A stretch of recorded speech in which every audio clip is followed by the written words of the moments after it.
வேந்தரின் இளங்கதிர் காலை செய்திகளுக்காக பிரவீனா ரீதா. முதலில் தலைப்புச் செய்திகள். கோடநாடு விவகாரத்தில் திமுக நடத்தும் நாடகத்தை தவிடுபொடியாக்குவேன், முதலமைச்சர் பழனிசாமி திட்டவட்டம்.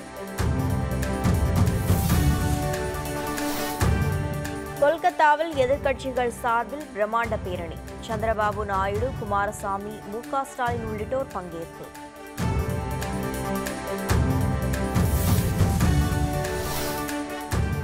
கர்நாடக அரசியலில் தொடரும் குழப்பம். காங்கிரஸ் எம்எல்ஏக்கள் சொகுசு விடுதியில் தங்க வைப்பு.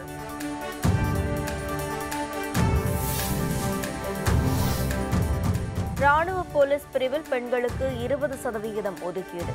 மத்திய அமைச்சர் நிர்மலா சீதாராமன் முடிவு.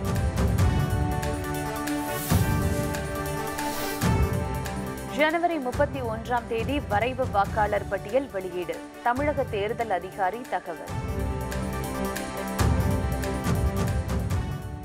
கோடநாடு விவகாரத்தில் திமுக திட்டமிட்டு நடத்தும் நாடகத்தை சட்டப்படி தவிடுபொடியாக்குவேன் என முதலமைச்சர் பழனிசாமி தெரிவித்துள்ளார். சென்னையை அடுத்த பூந்தமல்லியில் மறைந்த முன்னாள் முதல்வர் டாக்டர் எம்ஜிஆரின் பிறந்தநாள் விழா பொதுக்கூட்டம் நடைபெற்றது. இதில் பங்கேற்று பேசிய முதல்வர் பழனிசாமி, கோடநாடு விவகாரத்தின் பின்னணியில் திமுக உள்ளது என்றார். தெஹல்கா முன்னாள் ஆசிரியர் கொடுத்த பேட்டி திமுகவால் அரங்கேற்றப்பட்ட நாடகம் எனவும் அவர் கூறினார்.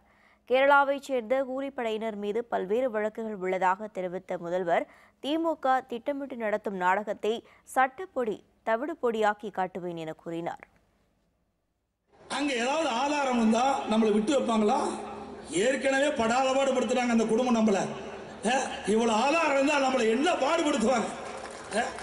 அது கூட தெரியாது. பொய்ய சொல்லது பொருந்து சொல்லணும்.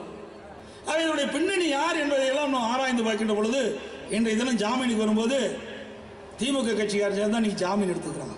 இன்னைக்கு வெளுத்து போச்சு பாத்தீங்களா? இன்னைக்கு வெளுத்து போச்சு. யார் ஜாமீன் எடுத்தா? திமுக கட்சிக்காரர் தான் போய் ஜாமீன் எடுக்கிறான். முன்னதாக புதிதாக கட்டப்பட்டுள்ள பூந்தமல்லி நகராட்சி அலுவலகம் உள்ளிட்ட பல்வேறு திட்டப் பணிகளை முதல்வர் பழனிசாமி திறந்து வைத்தார். இந்த நிகழ்ச்சியில் அமைச்சர்கள் பெஞ்சமின், க. பாண்டியராஜன் உட்பட பலர் கலந்து கொண்டனர். பாரதிய ஜனதா கட்சிக்கு எதிராக கொல்கத்தாவில் இன்று மிக பிரம்மாண்டமான பேரணி நடைபெற உள்ளது. இதில் பல முக்கிய அரசியல் கட்சி தலைவர்கள் பங்கேற்கின்றனர். நாடாளுமன்ற தேர்தலில் பாஜகவுக்கு எதிராக அனைத்து எதிர்க்கட்சிகளையும் ஓரணியில் திரட்ட மேற்கு வங்க முதல்வர் மம்தா பானர்ஜி, ஆந்திர மாநில முதல்வர் சந்திரபாபு நாயுடு உள்ளிட்ட தலைவர்கள் முயற்சி மேற்கொண்டுள்ளனர்.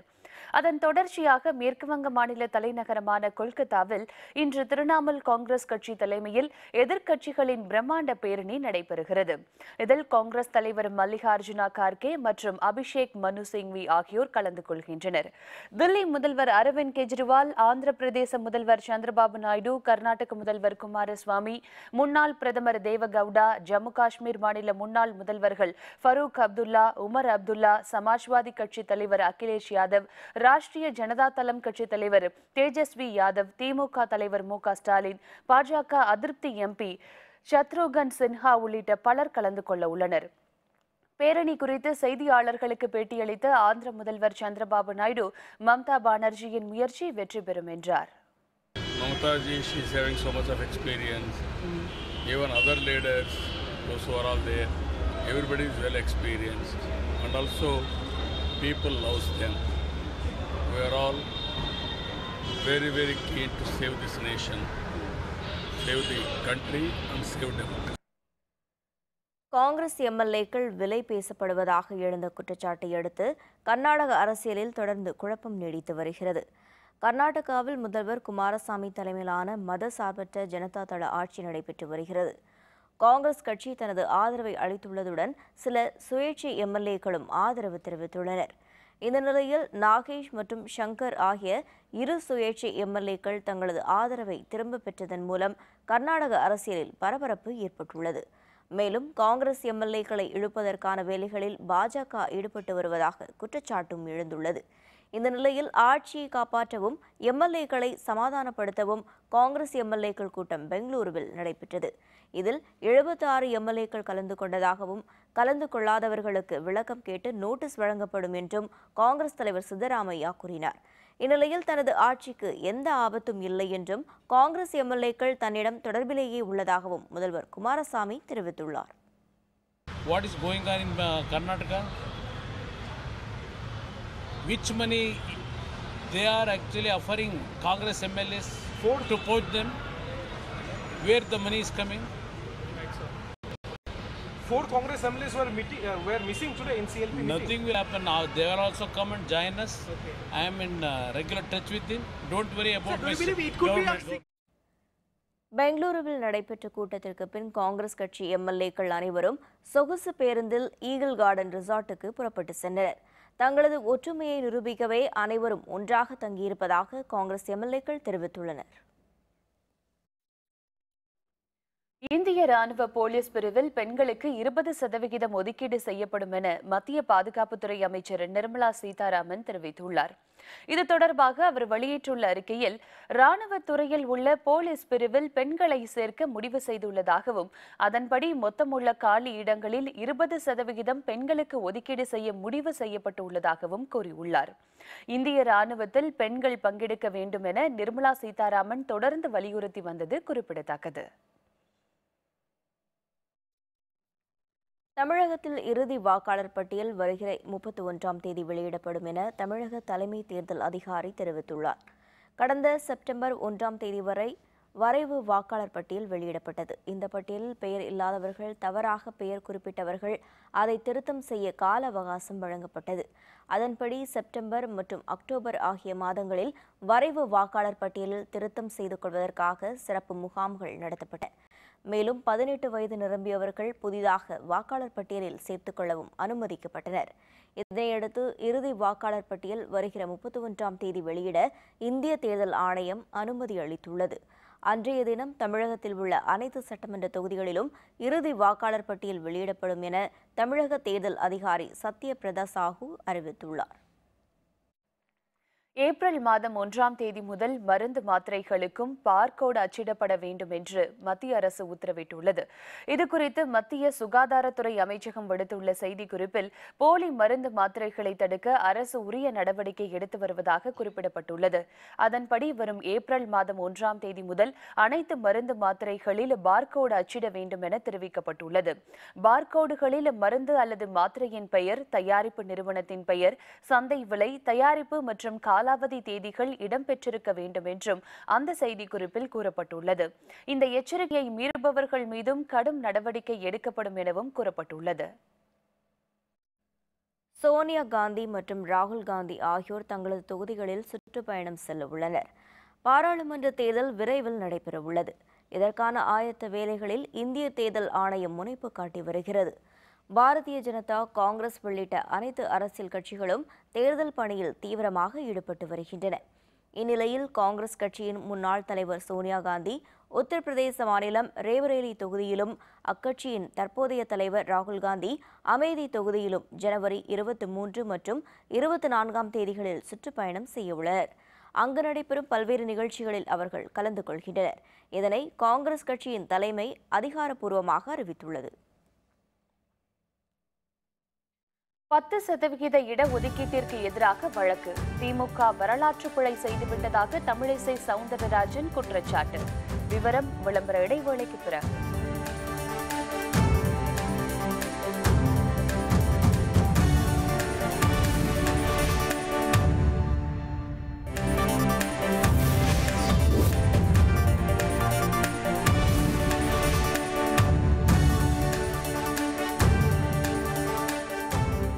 செய்திகள் தொடர்கின்றன.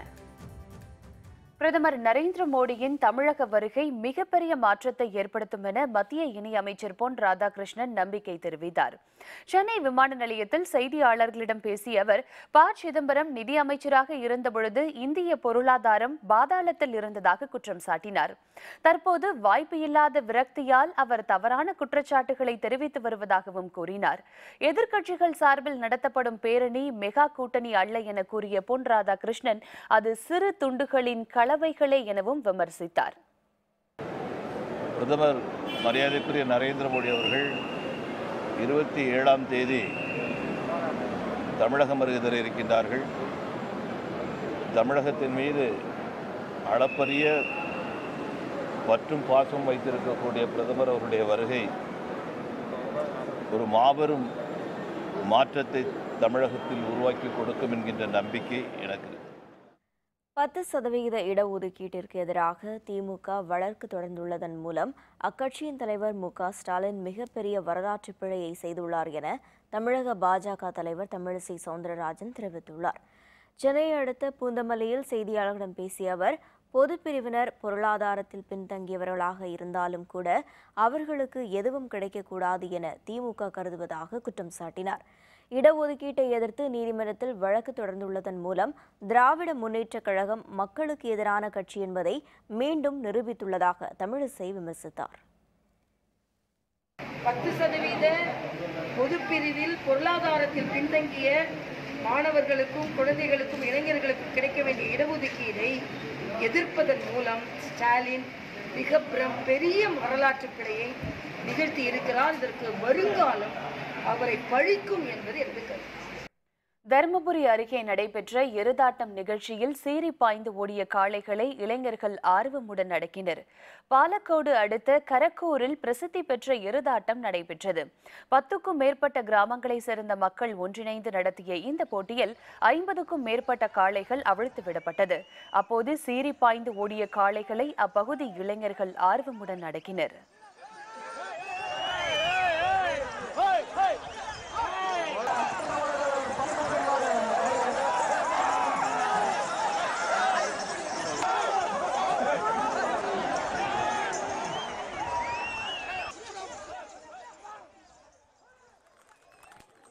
கரூரில் எம்ஜிஆர் பிறந்த நாளையொட்டி குதிரை வண்டி போட்டி நடைபெற்றது. பல்வேறு பிரிவுகளாக நடத்தப்பட்ட இந்த போட்டியில் திருச்சி, ஈரோடு, கோயம்புத்தூர் உள்ளிட்ட பல மாவட்டங்களைச் சேர்ந்த குதிரை வண்டி வீரர்கள் பங்கேற்றனர். போட்டியில் வெற்றி பெற்ற வீரர்களுக்கு போக்குவரத்து துறை அமைச்சர் எம்.ஆர். விஜயபாஸ்கர் பரிசுகளை வழங்கி பாராட்டினார். சிவகங்கையில் நடைபெற்ற பொங்கல் விழாவில் மாற்றுத்திறனாளி மாணவர்கள் பங்கேற்று ஆடல் பாடலுடன் உற்சாகமாக விழாவை கொண்டாடி மகிழ்ந்தனர். காளையார்கோவில் அருகே உள்ள ஏசுவனத்தில் பொங்கல் விழா நடைபெற்றது. இதில் கால்நடைகளுக்கு புனித நீர் தெளிக்கப்பட்டு பொங்கலிட்டு வழிபாடு நடத்தப்பட்டது. நிகழ்ச்சியில் பங்கேற்ற மாற்றுத்திறனாளி மாணவர்கள் விவசாயம் செழித்து நாடு வளம் பெற வேண்டி சிறப்பு பிரார்த்தனை செய்தனர். பின்னர் நடைபெற்ற கலை நிகழ்ச்சி மற்றும் விளையாட்டுப் போட்டியில் ஆர்வமுடன் பங்கேற்ற மாணவர்கள் தங்களது திறமைகளை வெளிப்படுத்தினர். சட்ட விதிகளுக்கு உட்பட்டே ஜல்லிக்கட்டு காளைகள் ஆய்வு செய்யப்படுவதாக விலங்குகள் நல வாரிய உறுப்பினர் எஸ்.கே. மிட்டல் தெரிவித்துள்ளார். ஈரோட்டில் முதன்முறையாக இன்று ஜல்லிக்கட்டு போட்டி நடைபெறுகிறது. இதற்கான முன்னேற்பாடுகளை விலங்குகள் நல வாரிய உறுப்பினர் எஸ்.கே. மிட்டல் நேரில் பார்வையிட்டார். பின்னர் செய்தியாளர்களிடம் பேசிய அவர், உச்சநீதிமன்றம் மற்றும் விலங்குகள் நல வாரியத்தின் சட்ட விதிகளுக்கு உட்பட்டுதான் காளைகள் சோதனையிடப்படுவதாக தெரிவித்தார். வருங்காலத்தில் ஜல்லிக்கட்டு போட்டிகள் தொடர்ந்து சிறந்த முறையில் நடப்பதற்காகவே விலங்குகள் நல வாரியம் இதுபோன்ற ஆய்வுகளையும் சோதனைகளையும் மேற்கொள்வதாக அவர் கூறினார். I have no doubt that this event arrangement are superb, perfect and taking care of all the aspects which are to be considered. Wherever my suggestions were required, definitely I try to guide them. இனி செய்திகளின் தொகுப்பை காணலாம். தேசிய புலனாய்வு அமைப்பினர் விசாரணை என்ற பெயரில் இஸ்லாமியர்களை குறிவைத்து அச்சுறுத்தி வருவதாக மனிதநேய மக்கள் கட்சி தலைவர் ஜவாஹிருல்லா குற்றம் சாட்டியுள்ளார். கோயம்புத்தூரில் செய்தியாளர்களிடம் பேசிய அவர், பல ஆண்டுகளாக சிறையில் உள்ள பேரறிவாளன் உள்ளிட்ட 7 பேரை உடனடியாக விடுதலை செய்ய வேண்டும் என வலியுறுத்தினார். நாகப்பட்டினம் மாவட்டம் திருமருக்கல் அரசு மேல்நிலைப் பள்ளி துவக்கப்பட்டு 50 ஆண்டுகள் நிறைவடைந்ததையொட்டி அப்பள்ளியில் பயின்ற மாணவர்கள் அதனை பொன்விழாவாக கொண்டாடினர். முன்னாள் மாணவர்கள் வழங்கிய நிதியை கொண்டு பள்ளிக்கு தேவையான அனைத்து வசதிகளும் செய்யப்பட்டன. தங்களது பள்ளியின் பொன்விழா ஆண்டு நிகழ்ச்சியை ஏற்படுத்தியதாக முன்னாள் மாணவர்கள் தெரிவித்துள்ளனர். திருவண்ணாமலை மாவட்டம் செல்லங்குப்பம் கிராமத்தில் விவசாயிகளை தாக்கிய வடமாநில இளைஞர்களை கைது செய்ய கோரி இளைஞர்கள் உயர்மின் கோபுரத்தில் ஏறி போராட்டத்தில் ஈடுபட்டனர். இதனையடுத்து சம்பவ இடத்திற்கு வந்த காவல்துறையினர் மற்றும் வட்டாட்சியர் உரிய நடவடிக்கை எடுப்பதாக உறுதியளித்த பின் அவர்கள் போராட்டத்தை கைவிட்டனர். கன்னியாகுமரி மாவட்டம் திருவட்டாறு அருகே மறுமணம் செய்ய மறுத்த பெண் மீது ஆசிட் வீசப்பட்ட சம்பவம் பெரும் பரபரப்பை ஏற்படுத்தியுள்ளது. கணவரை இழந்து தனியாக வாழும் கிரிஜா என்பவரை அதே பகுதியைச் சேர்ந்த ஜான் ரோஸ் ஒருதலைபட்சமாக காதலித்து வந்துள்ளார். தன்னை மறுமணம் செய்ய மறுப்பு தெரிவித்ததால் கிரிஜா மீது அவர் ஆசிட் வீசியுள்ளார். மேலும் தானும் தற்கொலை செய்து கொண்டு உயிரிழந்தார். சென்னை அடுத்த பெருங்களத்தூரில் ஐஸ்கிரீம் கடையில் பெட்ரோல் குண்டு வீசப்பட்ட சம்பவம் அதிர்ச்சியை ஏற்படுத்தியுள்ளது. ஐசக் என்பவருக்கு சொந்தமான ஐஸ்கிரீம் கடைக்குள் புகுந்த ஜெயசுந்தர் என்பவர் தான் கையில் வைத்திருந்த பெட்ரோல் குண்டை வீசி வெடிக்கச் செய்தார். இச்சம்பவம் குறித்து பீர்க்கன்கரணை காவல்துறையினர் விசாரணை நடத்தி வருகின்றனர். தை மாத வளர்பிறை பிரதோஷத்தை முன்னிட்டு திருவண்ணாமலை அண்ணாமலையார் கோவிலில் உள்ள பெரிய நந்திக்கு சிறப்பு அபிஷேக ஆராதனை நடத்தப்பட்டது. அரிசி மாவு, மஞ்சள், பஞ்சாமிர்தம், தேன், 500 லிட்டர் பால் உள்ளிட்டவைகளால் அபிஷேகமும், சாமந்தி, மல்லி, கனகாம்பரம் உள்ளிட்ட பூக்களால் மாலை அணிவித்தும் ஆராதனை நடத்தப்பட்டது. இதில் ஏராளமான பக்தர்கள் கலந்து கொண்டு சுவாமி தரிசனம் செய்தனர். பாரதிய ஜனதா கட்சியின் ஆபரேஷன் தாமரை திட்டம் வெட்கக்கேடானது என நடிகர் பிரகாஷ் ராஜ் விமர்சித்துள்ளார். பெங்களூருவில் செய்தியாளர்களிடம் பேசிய அவர் மக்களின் பிரச்சினைகளை பற்றி பாஜக கவலைப்பட்டதாக தெரியவில்லை என்றும் குற்றம் சாட்டினார். இங்கிலாந்து அணியுடன் இந்திய பெண்கள் கிரிக்கெட் அணி மோதல். அட்டவணையை வெளியிட்டது BCCI. விவரம் விளம்பர இடைவேளைக்கு பிறகு.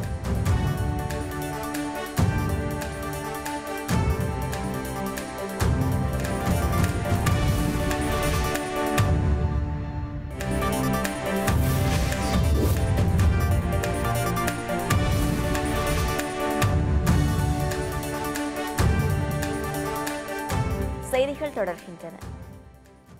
அர்ஜென்டினாவில் கனமழை மற்றும் வெள்ளம் காரணமாக அங்குள்ள வீடுகள் தண்ணீரில் மிதக்கின்றன. அர்ஜென்டினா நாட்டின் வடபகுதியில் உள்ள சாண்டாபே அரோவில் கனமழை கொட்டி தீர்த்ததால் அங்குள்ள பெரும்பாலான பகுதிகள் வெள்ளத்தால் சூழ்ந்தது.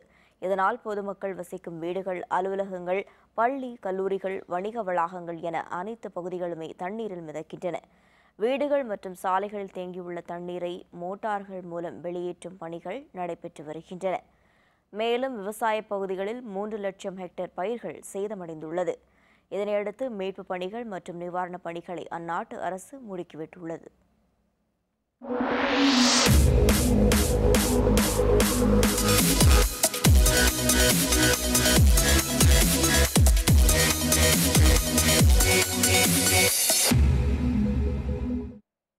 இந்திய பெண்கள் கிரிக்கெட் அணி இங்கிலாந்து அணியுடன் இந்தியாவில் 3 ஒருநாள் மற்றும் 3 T20 போட்டிகளில் விளையாட உள்ளது.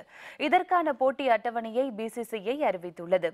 முதலில் ஒருநாள் தொடர் பிப்ரவரி 22ஆம் தேதி தொடங்கி பிப்ரவரி 28ஆம் தேதி வரை நடைபெறும் என்றும், T20 தொடர் மார்ச் 4ஆம் தேதி தொடங்கும் எனவும் தெரிவிக்கப்பட்டுள்ளது. ஒருநாள் போட்டிகள் மும்பை வான்கடே மைதானத்திலும், T20 போட்டிகள் கவுஹாத்தி பர்ஸ்ப்ரா மைதானத்திலும் நடைபெற உள்ளது.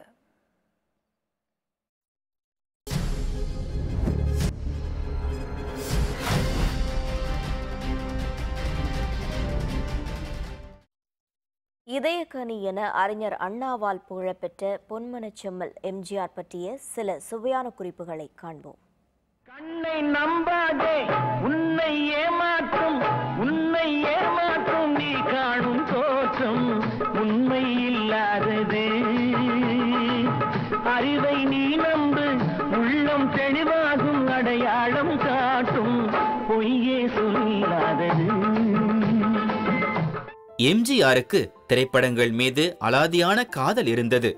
முதலமைச்சராக பதவியேற்றுக் கொண்டால் படப்பிடிப்புக்கு செல்ல முடியாது என்ற காரணத்தால் பதவியேற்பு விழாவையே 10 நாட்கள் தள்ளி போட்டு மதுரையை மீட்ட சுந்தரபாண்டியன் திரைப்படத்தை முடித்துக் கொடுத்தார். சுந்தரபாண்டியருக்கு நான் அளிக்கப் போகும் தண்டனை இப்போது இந்த நாட்டின் ஆட்சி பொறுப்பை அவனோட ஒப்படைப்பதுதான். 300 ஆண்டுகளுக்கு மேலாக இந்த நாட்டை விழுங்கிக் கொண்டது அடிமைகளை சுட்டரிக்கும் சுதந்திர சுடர் தோன்றிவிட்டது. எந்த களத்தில் சுந்தரபாண்டியன் சபையில் அடியெடுத்து வைத்தானோ அந்த கனவை இந்த நாடு விடுதலை அடைந்து விட்டது. புதிய பாண்டிய நாடு வேறு கொண்டு எழுந்து விட்டது. எம்ஜிஆர் நாடோடி மன்னன், உலகம் சுற்றும் வாலிபன், மதுரையை மீட்ட சுந்தரபாண்டியன் என 3 திரைப்படங்களை இயக்கியுள்ளார். இந்த 3 படங்களும் பெரும் வெற்றியை பெற்ற திரைப்படங்களாகும். பச்சை கிளி முத்துச்சரம் முல்லை கொடியாரோ பாவை என்னும் பேரில் வரும் தேவன் மகள் நீயோ.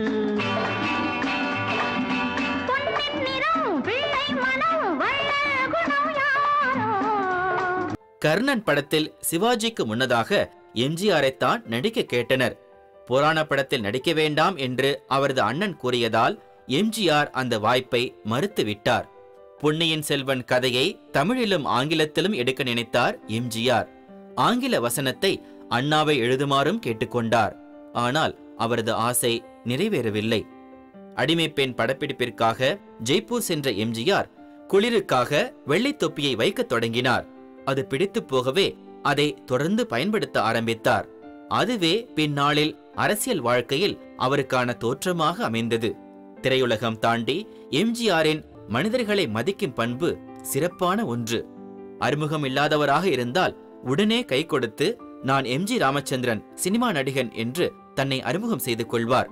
அன்னை சத்யாவை வணங்க ராமாவரம் தோட்டத்திற்குள்ளேயே கோவில் வைத்திருந்தார். மிகவும் நெருக்கமானவர்களை ஆண்டவனே என்றுதான் அழைப்பாராம். எம்ஜிஆர் பகிரங்கமாக காலில் விழுந்து வணங்கிய பெருமை 2 பேருக்கு உண்டு. ஒருவர் நடிகர் MK ராதா, இரண்டாம் அவர் ஹிந்தி இயக்குனர் சாந்தாராம். இவரது படங்களை நிறைய பின்பற்றினார் எம்ஜிஆர். நான் ஏன் பிறந்தேன் என்ற பெயரில் ஆனந்த விகடனில் எம்ஜிஆர் சுயசரிதை தொடர் எழுதினார். அதை அவர் முழுமையாக எழுதி முடிக்கவில்லை. அடுத்ததாக எழுதத் தொடங்கிய எனது வாழ்க்கை பாதையிலே தொடரும் முற்று பெறவில்லை. இன்றும் அவர் வாழ்ந்து கொண்டிருப்பதாகவே நினைக்கும் ரசிகர்கள் இருக்கிறார்கள். முற்று பெறவில்லை அவரது பெருமைகள்.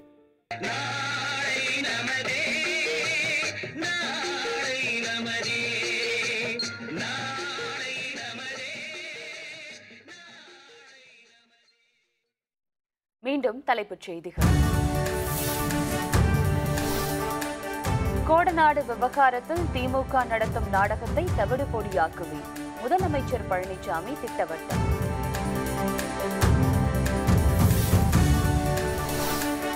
கொல்கத்தாவில் எதிர்க்கட்சிகள் சார்பில் பிரம்மாண்ட பேரணி. சந்திரபாபு நாயுடு, குமாரசாமி, MK ஸ்டாலின் உள்ளிட்டோர் பங்கேற்பு.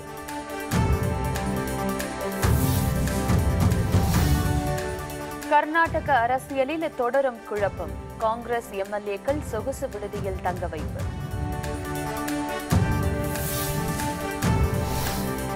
ராணுவ போலீஸ் பிரிவில் பெண்களுக்கு 20% ஒதுக்கீடு. மத்திய அமைச்சர் நிர்மலா சீதாராமன் முடிவு. ஜனவரி 31ஆம் தேதி வரைவு வாக்காளர் பட்டியல் வெளியீடு. தமிழக தேர்தல் அதிகாரி தகவல். இத்துடன் வேந்தரின் இளங்கதிர் காலை செய்திகள் நிறைவடைந்தன. வேந்தர் டிவி செயலியை பதிவிறக்கம் செய்து முக்கிய செய்திகளை நேயர்கள் காணலாம். மீண்டும் பகல் 1:30 மணிக்கு வேந்தரின் உச்சிவேளை பகல் செய்திகளில் சந்திப்போம். வணக்கம். வணக்கம்.